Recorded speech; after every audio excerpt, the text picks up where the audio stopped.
If you're not yet familiar with shortcut settings, they will allow you to define which tools are available as shortcuts here on the side menu of a user's screen. Some important items we're going to cover today include how you can rename these shortcuts, group and organize active shortcuts, create new shortcuts to external resources, and define shortcut menus for specific user types. We'll also go over a few of the basic settings in the toolbar.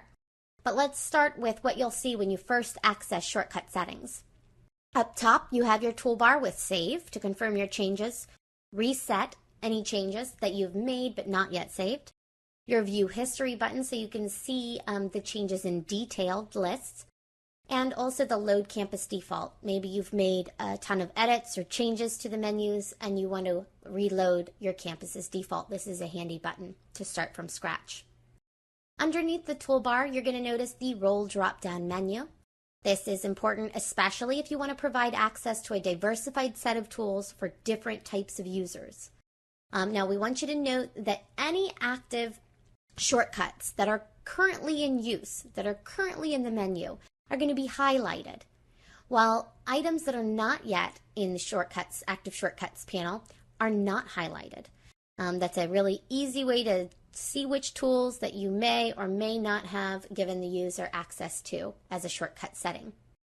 So let's take the example of an assistant. We have an assistant in our class, and we want to give them access to some tools so they can help support our efforts here.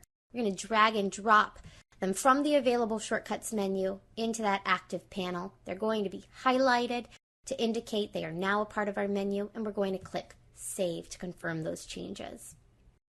But possibly maybe you realize, you know what, I don't really want them to have access to my assessments. It's very simple. You simply mouse over that tool in the active shortcuts panel and select the trash icon, and that will remove it.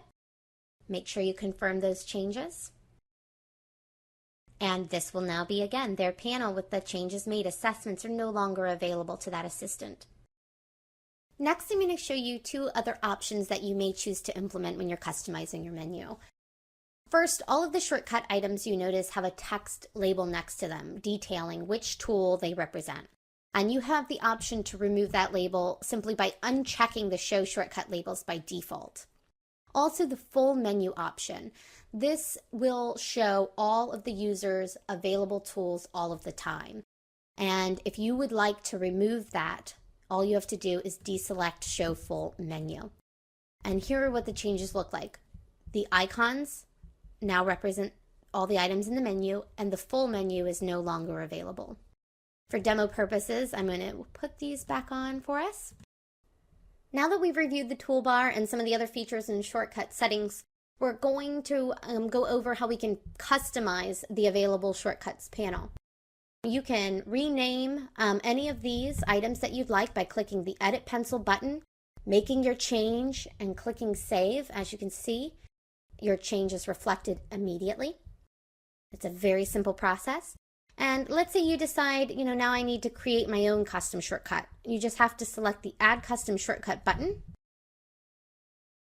You're going to put in your label.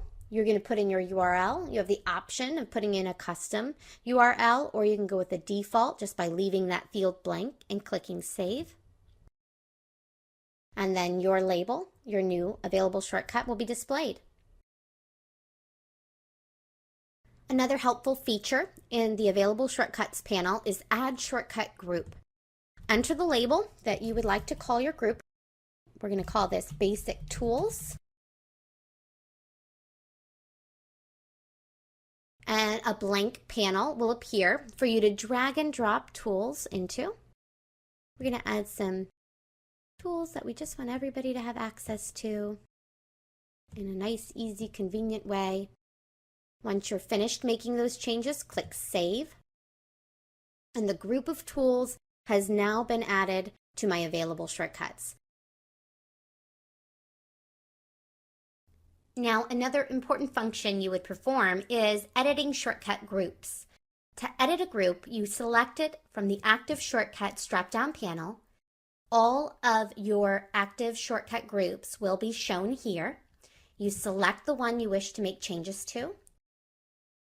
You can make your adjustments Make sure you save your changes, and that group will be updated. Another great time saver is the Add All button. This is a handy way if you want to give users access to all the tools that they have permission to use. You simply select the Add All button and all the tools will pop right over to the Active Shortcuts panel. And then you're going to click Save to confirm those changes. Finally, at any time that you want to gain a perspective on the shortcut settings that you've applied, use the very helpful feature called View Class As. You can select the role that you would like to have a view of. And now you are viewing the menu exactly as the user will see it. If you'd like to know more, you can find more about this and other Cruiser tools in the Cruiser Central user community.